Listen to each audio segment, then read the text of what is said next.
Boa noite, olá estudante, sou o professor Arnaldo, gestor da ETEPAC. Estou aqui para desejar a você as boas-vindas ao nosso evento comemorativo ao Dia do Técnico de Segurança do Trabalho. Para nós, é uma grande satisfação compartilhar com vocês, futuro profissional da área, a experiência do que já passaram por esta fase que você está vivenciando enquanto estudante da ETEPAC. E que hoje encontra-se atuando profissionalmente, bem como compartilhar a vivência de um profissional que trará dicas que serão de extrema importância para a atuação do técnico de segurança do trabalho. Seja qual for o segmento escolhido, desejo a todos um excelente evento, que vocês possam aproveitar a riqueza de conteúdo compartilhado em um momento que foi pensado com muito carinho para cada um de vocês. Agradeço a participação de todos. A partir de agora, a coordenadora Alcione Moraes dará continuidade ao evento. Boa noite e boa sorte. Obrigada, professor Arnaldo, pelas palavras. Boa noite, pessoal. Futuros profissionais, eu sou Alcione Moraes, coordenadora do curso técnico de segurança do trabalho.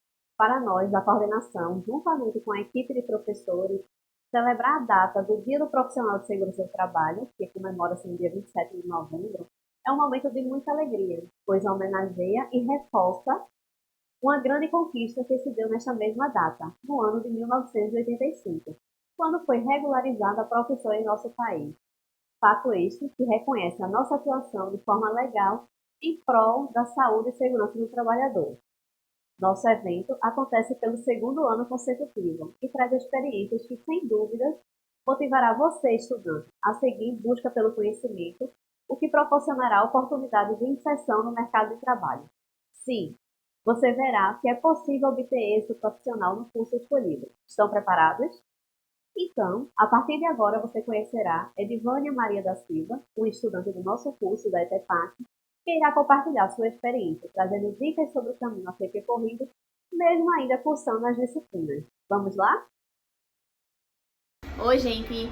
Me chamo Edivânia. Quero dizer para vocês um pouco da minha trajetória referente ao meu estágio. Entrei na ETEPAC agora em agosto de 2022. A ETEPAC, o polo EAD, vinculado ao Epitácio Pessoa aqui do Cabo.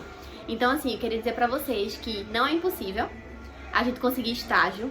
A vaga de segurança do trabalho está onde eu vejo tem muita vaga de segurança, mas assim, pra entrar na vaga a gente ou é estagiário ou a gente tem que ter o diploma, né? Então assim, a gente começa de baixo pra gente poder chegar lá no topo.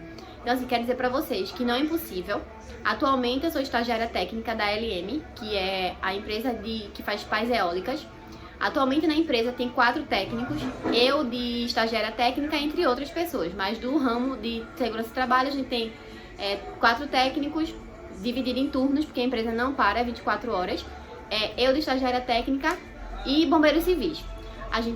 Eu trabalho atualmente auxiliando, dando suporte à técnica, e daí eu faço entrega de EPIs, documentações, ASUS, referente a integrações de novos funcionários, entre outros, porque o ramo da segurança do trabalho é um ramo extenso, gente. Você vê assim, mas é um mundo. Quando você entra numa fábrica grande como essa, você vai ver que é um mundo.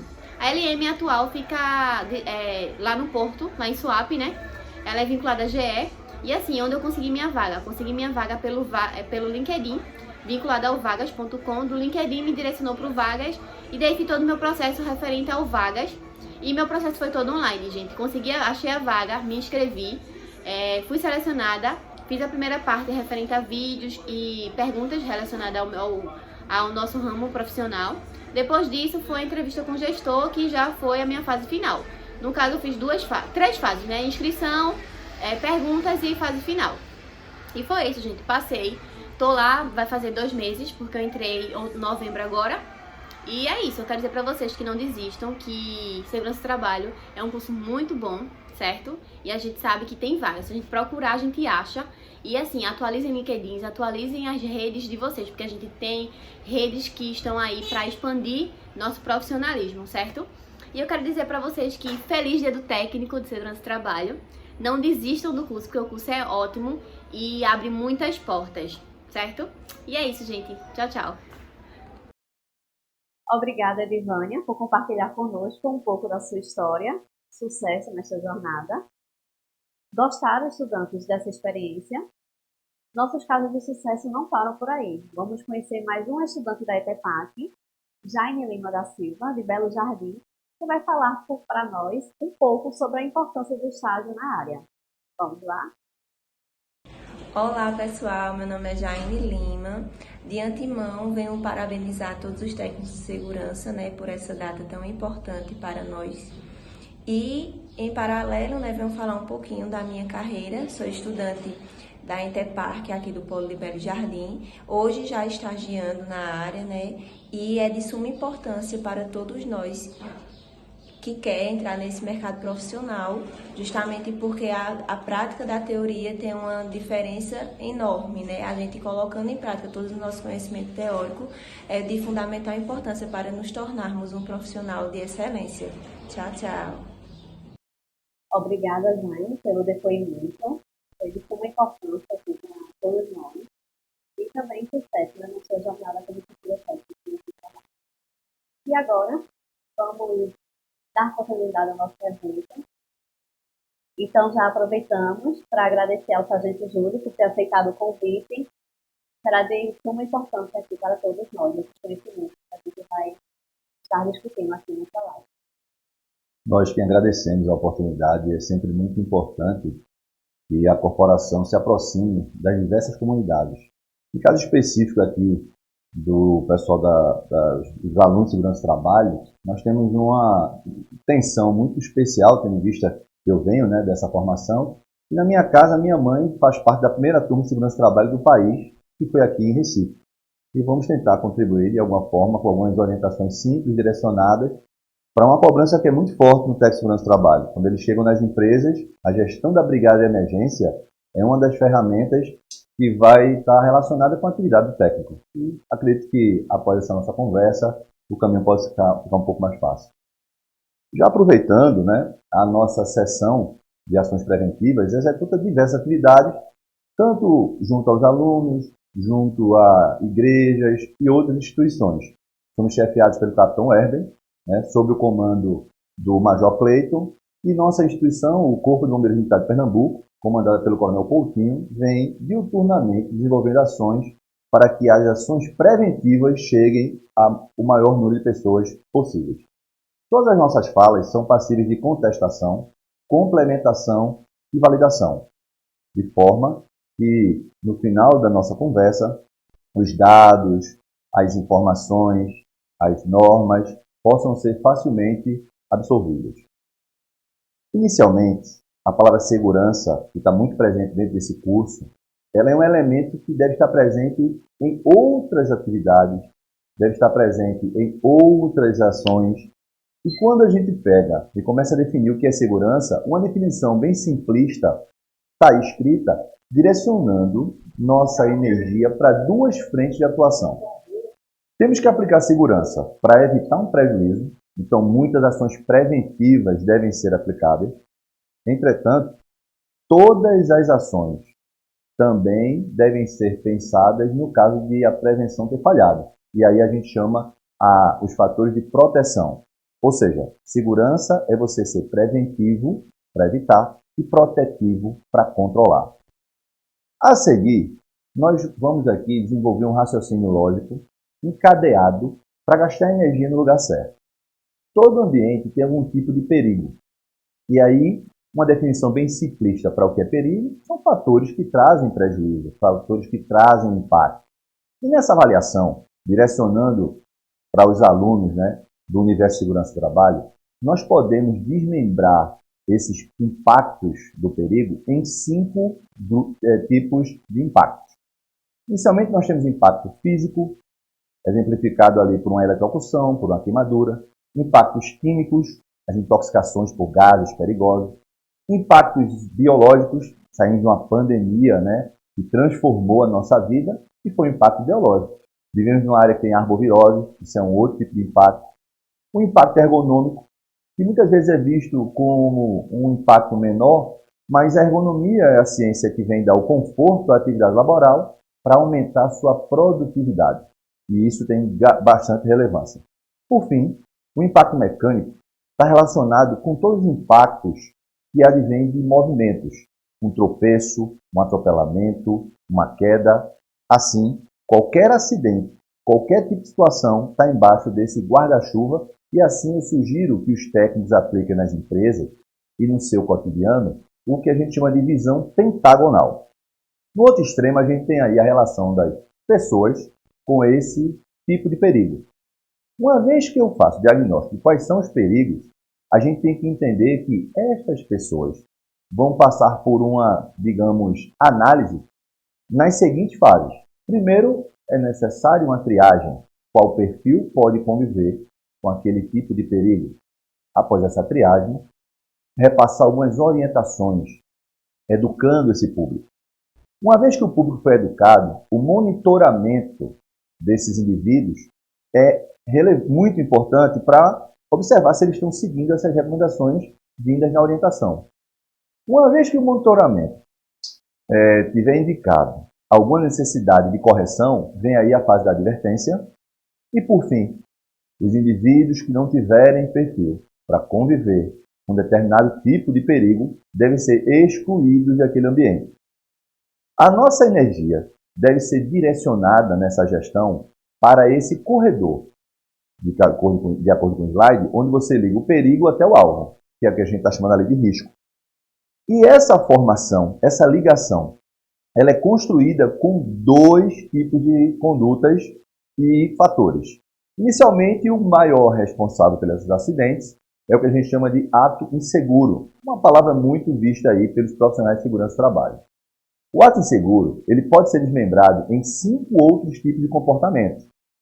A sabotagem, que no Brasil você não tem muitos casos de atentado terrorista, mas existem sim possibilidades de indivíduos deliberadamente incorrerem em ações que geram prejuízos. E aí isso a gente chama de uma sabotagem. A omissão é um outro ponto que deve ser combatido. A nossa sociedade tem várias características de omissão e dentro da atividade laboral, muitas vezes a gente vê algo errado fora do nosso setor, fora do nosso quadrado e não nos manifestamos. Então, não podemos ser omissos na gestão do risco. Por fim, 3 elementos muito presentes nos acidentes é a negligência, a imperícia e a imprudência, amplamente aí debatido e estudado.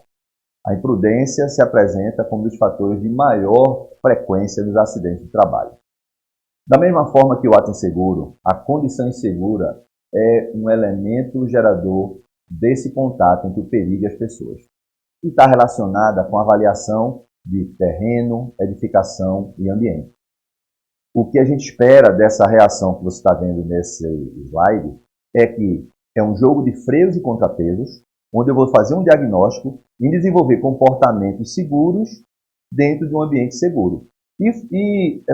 Na realizar uma avaliação contínua, por quê? Indivíduos que não podem ser capacitados, como é o caso de crianças, tem que ter um ambiente bem mais seguro. Empresas que têm uma condição insegura consolidada, porque tem uma planta velha, tem uma planta antiga, devem compensar essa vulnerabilidade com pessoas mais capacitadas e mais treinadas. Então, essa é a relação. Aqui, a gente apresenta uma outra ferramenta que foi extraída aí de vários manuais relacionados a combate e que a gente adaptou para responder à emergência e adaptou para que brigadas possam, na hora da resposta às emergências, terem maior condição de dividir suas tarefas. O que você está vendo aí nesse processo mnemônico, né, de gravar com sílabas, é o Cine-X Admilicon, para organizar suas ideias na hora da resposta à emergência. O que seria essa ferramenta? Inicialmente, é preciso realizar um diagnóstico da situação.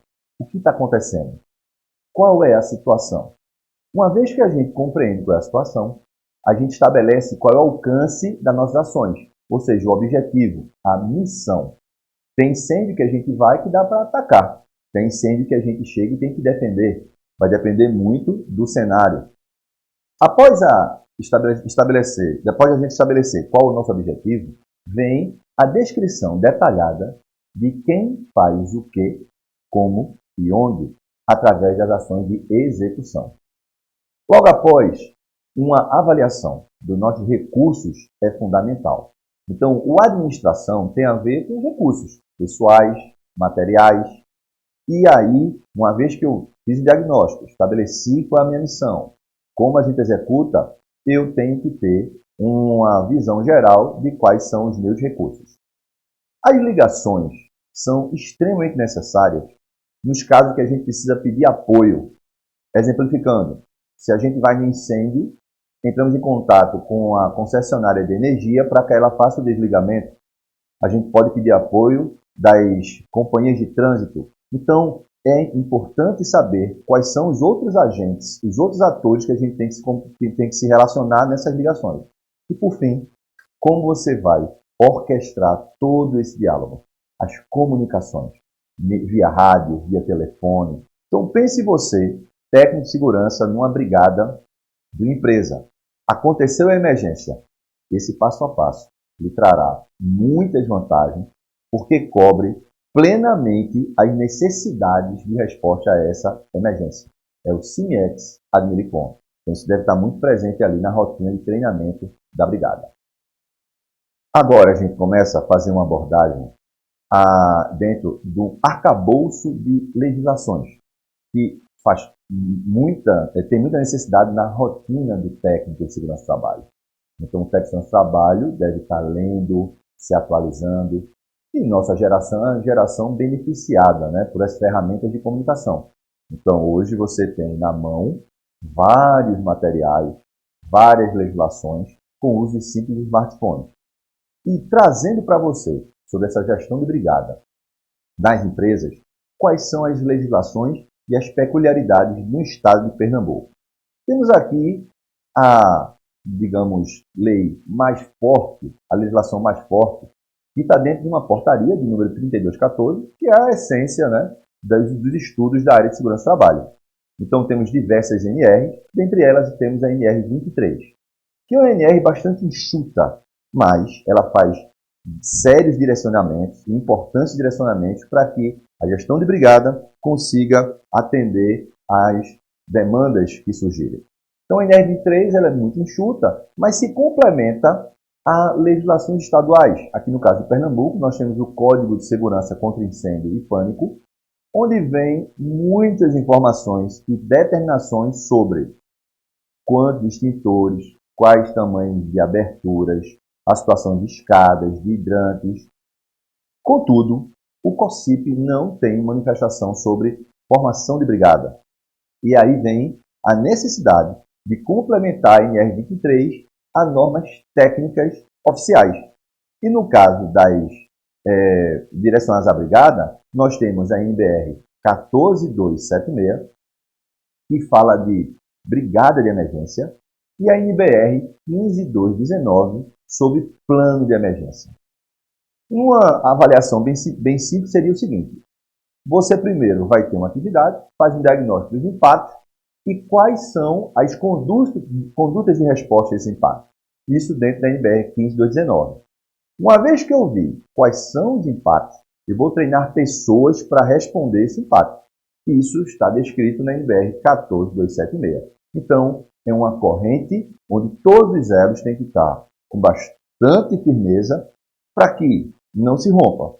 Um elo se rompeu, todo o sistema cai. Então, é muito importante os técnicos se debruçarem sobre esse arcabouço legal. Aqui, um slide que não vai ser para a gente ler. É só para mostrar a você a pequenez, melhor dizendo, a forma sucinta que se apresenta a NR23. Né? Numa página dessa você tem toda a NR. E aí, depois que você olhar com maior cuidado, você vai perceber que ela determina que a gente complemente a legislação NR23 com leis estaduais e normas técnicas oficiais. E assim você vai ter muito mais alcance e muito mais eficiência na gestão da sua brigada. Um apanhado da NBR 15219 traz para a gente que a norma em tela ela traz requisitos e procedimentos para elaboração, implantação, manutenção de plano de emergência contra incêndio para proteger a vida e o patrimônio, bem como reduzir as consequências sociais e os danos ao meio ambiente. Então, observar a NBR 15219 se torna uma premissa muito necessária, basilar. Então, no mundo perfeito seria o seguinte: uma indústria vai se implantar, no momento de sua construção, de sua implantação, devem ser convidados técnicos, contratados, escutados, para que direcione, olha, esse impacto, essa atividade vai gerar quais impactos? E dentro dessa avaliação, qual a resposta a esse impacto na área de emergência? Então, direciona bastante um planejamento. Falhar em planejar é planejar para falhar. Infelizmente, esse planejamento prévio está ausente em muitas atividades. A gente vê bastante empresas e atividades acontecendo e construindo seu plano de emergência, construindo seu treinamento de combate à emergência. Mas quando se consegue trazer uma avaliação dentro de um planejamento prévio e depois um direcionamento de treinamento, isso vai ser bastante vantajoso. Então, observem com muita atenção a NBR 15219 sobre plano de emergência. Aqui temos, dentro de uma outra norma técnica, a descrição do que seria uma brigada de emergência. E tem muitos elementos importantes para que a gente extraia dessa definição e comece a buscar implantar na sua rotina de atividades na brigada de emergência. Temos aí, né, o texto completo que define o que é uma brigada de emergência. Algumas palavras estão destacadas. E aí a gente vai aproveitar esses destaques para trazer elementos adicionais. Primeiro, ela fala aí, grupo organizado. Organização remete à hierarquia. Então, a brigada tem que ter um coordenador geral. Se for o caso, tem que ter um chefe de brigada. E nos diversos ambientes tem que ter líderes de brigada. Abaixo de todos eles, o brigadista. Para funcionar de forma coordenada, é muito importante que a gente tenha uma organização. E muitas brigadas não têm essa hierarquização. Você pode até aproveitar a hierarquia funcional que já existe na empresa. Então, o supervisor de manutenção pode ser um chefe de brigada, né? O coordenador de área pode ser um supervisor, um coordenador geral da brigada. Então, é importante essa organização. Ela completa a definição trazendo outro elemento, né? Formado por pessoas voluntárias ou indicadas. Voluntariedade é imprescindível para combater a emergência. Tem como você cobrar de uma pessoa que ela arrisque sua vida para ajudar outra pessoa. Existem características físicas, psicológicas e técnicas, e a voluntariedade traz grande vantagem para a absorção do conhecimento, para a identificação do perfil. Então, o voluntário é muito importante. O indicado é quando, muitas vezes, a gestão da empresa vê um perfil necessário para a brigada, e aí faz aquele convite. É muito importante evitar o voluntário, né? Você vai ser brigadista, e aí o trabalhador muitas vezes não tem aquela intenção, né, de negar aquele convite e se torna um brigadista voluntário. Isso é um prejuízo grande. A busca é que ele seja sempre participativo, proativo, e é isso que a gente tenta nas diversas palestras para convencer pessoas a serem brigadistas. Além dessa voluntariedade e indicação, a gente tem outros dois elementos, que ele tem que ser capacitado e treinado. Ou seja, receber o conteúdo e praticar aquele conteúdo que recebeu. Uma ferramenta necessária para o treinamento da brigada são os simulados. Eles trazem grande vantagem para a absorção do conteúdo e para a manutenção desse conhecimento na resposta à emergência. Por fim, a definição traz o alcance e as ações que uma brigada deve aplicar. Ela fala aí, para atuar na prevenção. Então, criticidade, empoderamento da rotina da empresa. Todo colaborador tem que ter ciência que o brigadista é uma autoridade dentro da empresa. E por isso ele vai ter voz nas ações preventivas, impedindo trabalhos perigosos, manutenções que possam trazer acidente. Após a prevenção, quando a gente fala de combater, né, é a parte protetiva, de atacar a emergência, nós temos três ações muito, mas muito necessárias. E aí ele fala, para atuar na prevenção e no combate ao princípio de incêndio. É muito necessário esclarecer que o brigadista ele é treinado para combater o princípio de incêndio. A gente não pode aqui superestimar nem subestimar essa resposta à emergência. E aí os anos, né, se passam e muitas pessoas não compreendem corretamente o que seria princípio de incêndio.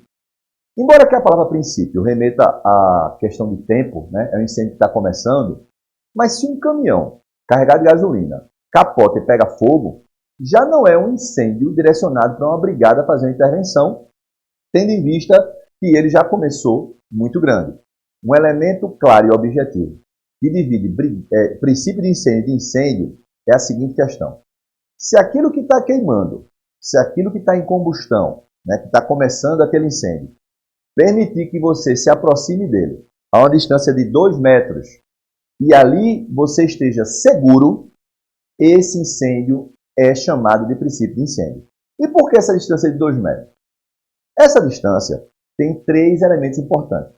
Primeiro elemento, você consegue ter eficiência no uso de um extintor portátil, no uso de um balde d'água, de um lençol molhado, de um balde de areia, porque são todas ferramentas que podem combater incêndios mais simples. Então, esse parâmetro de 2 metros vai lhe dar eficiência nessa ação de combate. O outro elemento é o seguinte, se você ficar mais longe que 2 metros, aqueles equipamentos extintores vão ter menos eficiência no controle das chamas. Assim, a posição de 2 metros traz eficiência no uso do extintor e traz essa segurança. Porque se você vai combater o princípio de incêndio e fica a um passo, a 1 metro, na hora que você lançar o extintor, você pode se queimar. Assim, o princípio de incêndio é aquele incêndio onde você pode se aproximar dele a 2 metros de distância com segurança para usar uma técnica mais simples. Além do princípio de incêndio, o combate também é direcionado para questões de abandono de área. Sair de um local com segurança por uma rota pré-estabelecida a um ponto de encontro pré-determinado. Esse mapeamento é muito importante. Nem sempre o caminho mais perto é o caminho mais seguro, principalmente se ele for um caminho confinado. Então, exemplificando, se você está na sua sala de trabalho e vai sair pela rota de fuga para o ponto de encontro e rapidamente tem acesso a uma área aberta, mesmo que esse itinerário seja mais longo, a área aberta vai ser mais segura. Então, tudo isso é um mapeamento em loco, avaliando todas essas questões. E aí, ele finaliza a definição, trazendo esse valor aí do primeiro socorro, né, balizado pelos protocolos de atendimento hospitalar. Em cima dessas definições de todos esses elementos, uma brigada vai buscar força e direcionamento para essas ações. Aqui, a gente vai fazer um apanhado de forma bem simplista sobre algumas atividades que fazem parte da brigada de emergência. Começando pela atividade de inspeção de segurança, e depende da sua habilidade, você vai inspecionar determinado equipamento. A gente tem também a necessidade de aplicar primeiros socorros ou atendimento hospitalar, que tem uma diferença, né? Primeiros socorros são coisas mais simples, condutas menos complexas, e o atendimento pré-hospitalar já vai ter incremento de outros recursos mais, digamos assim, complexos dentro de regulamentos, de guidelines, né, que são protocolos de atendimento pré-hospitalar. Outro item importante é na questão da gente ter treinamento para salvamento. Tirar pessoas de locais confinados, né, é um tipo de técnica de salvamento. Temos também atendimento à prevenção e controle de incêndios, como vimos lá na definição. Atendimento à emergência com produtos perigosos, através dos manuais da ABIQUIM, através da avaliação das fichas de informação de segurança dos produtos perigosos, para direcionar quais as ações. As empresas têm uma, digamos, gama de produtos e esses produtos devem ser previamente reconhecidos, principalmente em suas características físico-químicas, para que a gente direcione a melhor conduta, o melhor produto para anular aquele vazamento, para anular aquela reação. Atividade para o abandono de área, treinamento de evacuação, de abandono, né? Treinado, simulado. O brigadista aí, ele tem uma função de coordenação do abandono de área. Mas todas as pessoas da empresa, todos os demais colaboradores, têm que receber uma mínima capacitação para que eles aprendam qual deve ser sua conduta no momento do abandono de área. No próximo a gente tem aí atividades de ensino e educação continuada para um público interno, ou seja, campanhas, né, educativas sobre semana de prevenção ao câncer de próstata, eventos como a CIPAT. Então, o brigadista, ele é um promotor da qualidade de vida. Ele é um promotor da atmosfera de segurança. E isso pode ser, né, digamos assim, amplificado para várias e várias outras condutas. A gente tem, no caso de escolhermos uma brigada de emergência, escolhermos os brigadistas, algumas características importantes que estão descritas na própria NBR. Temos aí, primeiro, brigadista tem que ser maior de 18 anos. Algum tempo atrás, algumas escolas queriam formar brigadistas dentro do seu grupo de alunos. Olha, alunos, ele pode até fazer parte de grupos prevencionistas que vão ajudar na evacuação da escola, que vão ajudar na publicidade das ações de segurança, mas o treinamento de combater a emergência, o treinamento para usar extintor, deve ser uma ação feita por uma pessoa adulta com mais de 18 anos. Esse brigadista tem que ser alfabetizado. Por quê? É importante ler as recomendações. Ele tem que ter noção de registrar algumas alterações. Então, a alfabetização do brigadista se impõe. A gente tem também um brigadista que deve conhecer as suas instalações. Entender uma coisa que a gente chama de ciclo de vida da planta. E o que seria isso? Entender quais são os fatores de entrada na planta, o processamento, as diversas ações espalhadas pela planta e as saídas, né? A expedição de material, os resíduos gerados. Então, uma pessoa que conhece todo o ciclo de vida da planta vai ter muito mais capacidade de ser um bom brigadista. O brigadista ele tem que participar e ser aprovado por um treinamento de brigada. Veja, um treinamento de brigada tem um elemento que é muito difícil de a gente encontrar com facilidade, que é as características do instrutor. Vejam, para responder à emergência, a gente se prepara, a gente treina, e um instrutor de brigada que não tem vivência em resposta de emergência tem muita dificuldade em trazer cenários possíveis, dificuldade em trazer leituras necessárias para aquele ambiente e a chamada praxis, né? A experiência pessoal. Então, se o instrutor tem uma vivência de instrução de brigada e, paralela a essa vivência, tem uma rotina de responder à emergência, isso vai trazer muito mais vantagem para aquela formação. Então, quando a gente fala de brigadista tem que participar e ser aprovado, esse tripé de treinamento de brigada deve seguir a seguinte característica. O tripé é chamado de exibição, demonstração, execução, onde o instrutor vai exibir o conteúdo, demonstrar como se faz e todos os presentes devem executar para que a gente tenha um direcionamento de quem tem mais perfil para incêndio, quem tem mais perfil para primeiros socorros, e assim a brigada ficar direcionada, porque as pessoas têm habilidades diferentes.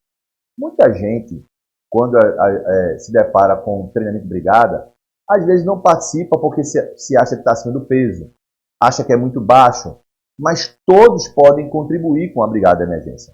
O brigadista ele vai dar o melhor de si dentro das suas limitações. Então, todos podem ser brigadistas.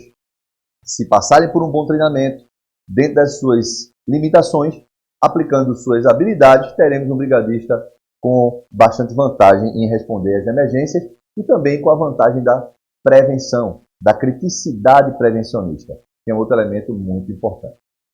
Temos, na sequência, aqui, alguns procedimentos direcionados, para a brigada de emergência, onde vai estar descrito na NBR 14276 e inicia com uma avaliação onde a gente tem, primeiro, conhecer e aplicar os procedimentos que foram elaborados no plano de emergência.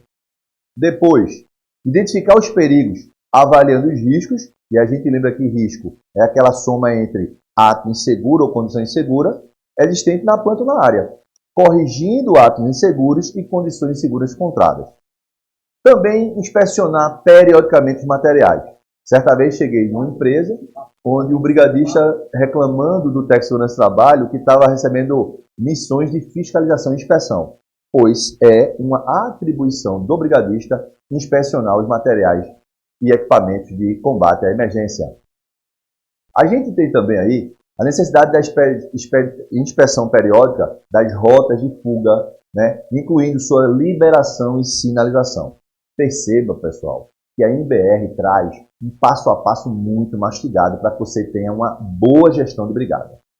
Seguimos na necessidade de participar desses simulados, como eu citei anteriormente, para complementar uma capacitação, o treinamento do brigadista está muito vinculado à questão de simulados. Porque aí você vai testar os equipamentos, o emocional, a resposta de forma completa. Então, simular é preciso. Apresentando sugestões para melhorar as condições de segurança contra incêndio e acidentes. Então, mensalmente, as brigadas podem se reunir. Hoje, grupos de rede social de brigadistas trazem grande vantagem nisso. Então, debater para conquistar. O brigadista também tem que participar das atividades de avaliação, liberação e acompanhamento de algumas ações de risco, como liberação de espaço confinado, liberação de trabalho à altura. Tem empresas que colocam na sua política de gestão a participação dos brigadistas. Como também registrando ocorrências de emergência, se elas aconteceram, e observando a possibilidade de novas ocorrências. Aí você vê uma distribuição, um organograma, que pode funcionar em algumas empresas. Você tem um coordenador geral e as lideranças distribuídas pelos patamares, pelos setores. Então, faça esse diagnóstico, mapeie a sua empresa, tenha a intenção de entender sobre aquele ciclo de vida da planta, que é monitorar as entradas, o processamento e as saídas da empresa, para que você espalhe os brigadistas de forma correta. A brigada, pessoal, deve ser espalhada na empresa, como a gente diz, espacialmente e temporalmente, ou seja, todos os lugares e todos os turnos. Aqui temos uma orientação final, que você depois pode olhar com maior cuidado, sobre os alarmes de emergência. O alarme que chama brigadista é toque intermitente, para não ser confundido com o alarme contínuo, que determina a evacuação geral. Eu já vi empresas que você tinha o mesmo alarme para as duas coisas e era muito prejuízo. Porque tem emergência que o brigadista pode parar para combater, mas a empresa não necessariamente tem que parar. Então, assim a gente tem essa distribuição de fatores. E aí, uma descrição de 10 mandamentos para que você possa aplicar uma evacuação correta na planta. Então, eu criei esses 10 mandamentos que ajudam bastante, estão bastante direcionados e falam com relação aos monitores de evacuação, que são pessoas de cada seção e setor, que vai comprovar que o abandono daquele seu setor foi completo, para não estar contando todo mundo no final da evacuação. Então, você, quando lê com calma esses 10 mandamentos, vai ser possível aí você observar quais vantagens teremos para executar um abandono de área de forma correta. Então, você complementa. Temos aí no item 9 o serra-fila, né, que vai no final da fila da evacuação, para que quando chega no ponto de encontro, a distribuição das colunas sejam por seção. Cada seção tem a sua coluna, cada seção, cada setor vai ter o seu grupo ali aglutinado para dizer assim, ó, aqui está todo mundo que tem que estar. Se alguém tiver sumido, vai informar o bombeiro para que o bombeiro comece essas buscas. Pois bem, então, essa é a nossa mensagem. Espero que vocês tenham compreendido. Foi um bate-papo direcionado muito rápido, mas tem muito elemento aí para que você possa fazer a gestão da sua brigada de forma mais eficiente. Com certeza, Sargento Júlio. Foi muito importante essa palestra e acho que vai ajudar bastante, né, na vivência dos futuros técnicos de segurança do trabalho e também para toda a nossa equipe que está ajudando e aprendizado aqui a sua presença. Aproveito para encerrar aqui o nosso evento, agradecer a participação de todos, a equipe de professores, a gestão, toda a equipe do estúdio, né, que nos ajudou aqui na gravação dessa live. Muito obrigada. Mais uma vez, parabéns a vocês pelo Dia do Técnico